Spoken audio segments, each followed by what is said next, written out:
today we're going to talk about hair, specifically the magical, wonderful world of 4C hair. Come a little closer.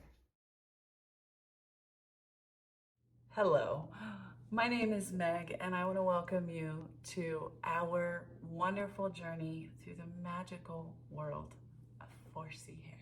A few years ago, I was taking a walk with my soon-to-be bonus daughter, Eliana, when she looked up at me and she said, "Did you know my hair is magical?" I wasn't sure exactly what she meant. I had yet to understand why she said her hair was magic, but now, as a white woman, I can really understand why her hair is truly magical. When we became a family, our girls were just as curious about my hair as I was about theirs. A good bit of our early bonding happened around their playing with my hair. They would get out all of their oils and creams and give me hairstyles. And I have to say, my hair has never been more moisturized in its entire life. As time went on, the necessity for my involvement really just grew. In the beginning, I really trusted most of the girls' hair care to their dad. He'd done a good job of taking care of their hair as a single dad. He even wrote about it. But as much as Kelvin did his best with his daughter's hair, they really needed me to learn how to take care of their edges and style their edges and how to give them hairstyles and how to maintain hairstyles so that they could feel really confident about their appearance so they could slay. I think it was also time for me to just step more fully into my role as the mother of our home. So I did. I wanted to be really careful though, to not overstep cultural boundaries and complexities. So I began the process of learning. Enter a trillion YouTube videos, talking to strangers in hair aisles. I would get little videos and little suggestions from other Black moms that I'm friends with, and I soaked it all up like a sponge. Raise your hand if you've been there. And I even took lessons from a professional braider. That was the most invaluable thing that I have done to learn about Black hair. But as a disclaimer, I must say that no matter what I've been able to learn in the past 3 years, my skill level is nowhere near that of a Black woman. I want to share my experience with you because I know I'm not the only one. I'm not the only white mom, or there are white dads who are caring for and styling their Black kids' hair. And so that's who I'm really creating this video for. It's for you, for the non-Black hair caregiver who desperately needs some tips. You're early in the game and there's so much to learn. I hope that what I've been able to learn will help you. Before washing, brush each section when you take out a protective style. This is always a good time to massage their scalps and give their roots some love.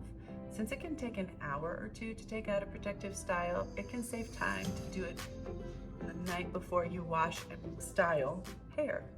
Once I'm done taking out the style, I create loose twists in the hair and put a hair cap on it to protect it. Wash day can seriously take a whole day. The first big learning curve I had was how to conduct a proper wash day. It could take all day to wash our two girls' heads properly. Take your time with shampooing.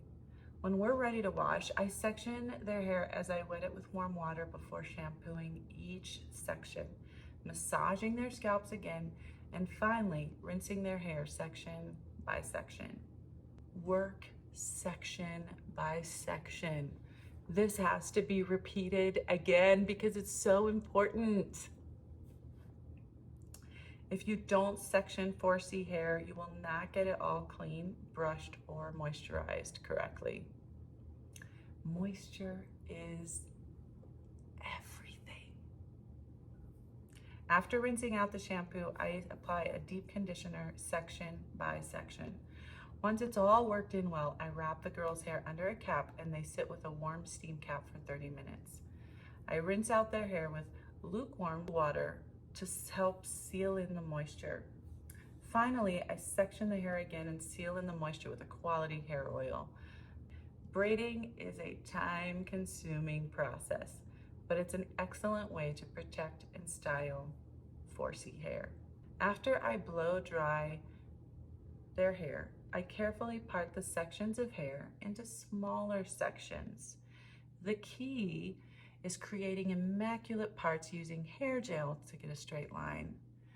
The braids can be as small or as large as desired, depending on the desired style. I'm still learning to braid the hair tight enough to stay in place, but not so tight that they cause tension or damage to the hair. After each braid is finished, I set it with hot water and seal it with a small amount of hair cream to keep it moisturized and protected. This process is repeated throughout the head, and it's important to take your time and be patient. Take breaks when you need to. When we're braiding, we allow plenty of time so the girls can get up and stretch when they need to. They also get to choose the TV show or movie they want to watch while I'm braiding. Between hair days, it's important to maintain the style to keep the hair healthy and looking its best. We typically use a water-based leave-in conditioner spray and a light scalp oil or serum to prevent the hair from becoming dry and brittle. It's important to avoid using heavy oils on the hair since they can cause buildup on the scalp. It's also important to avoid sleeping on cotton pillowcases since those absorb moisture and cause friction, leading to hair breakage. Instead, our girls use satin or silk pillowcases to reduce friction and keep their hair moisturized while they sleep. They also wear hair bonnets, and I do too. I found out that hair bonnets are amazing for every type of hair. Side note. Additionally, I've learned to touch up the hairstyles as needed. If the style starts to unravel, it's important to fix it as soon as possible to prevent the hair from getting damaged. I also want to talk to you really quickly about using homemade hair creams. Making your own hair creams, please use caution. There's a plethora of hair cream recipes all over Pinterest. You've probably seen them, and some of them are probably great. However, please use caution. Homemade hair creams, if concocted incorrectly, can lead to bacteria growth on the scalp. And homemade hair creams can also smell bad. And so that in return makes your kids' heads smell bad, which can lead to bullying at school because they smell weird. And listen, we do not want our babies getting teased. No, ma'am. So that's why I don't use homemade hair creams. I also don't have experience. I'm not licensed. I'm not a cosmetologist. That's why I buy quality hair creams and hair products with quality ingredients made usually by Black-owned brands that have been tested and tried and formulated for the best health of our girls' hair.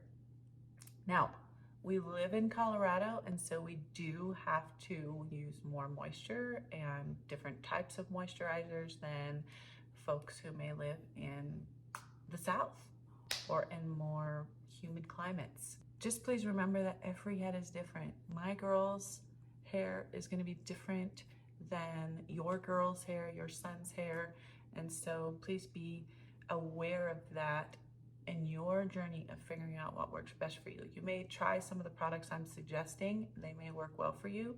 They may also not. So just take time, always take notes. Hair is different even between siblings. Scalps are different even between siblings.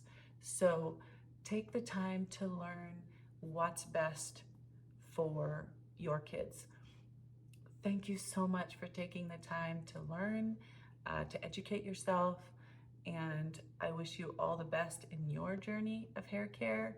Please leave a comment below with any advice or tips that you've learned, because we're all in this together and we're all learning, and we will all continue to learn. Thank you. What do you think? Wowzers. That's what I think. Turned out pretty? Mm-hmm. Well, you're beautiful, so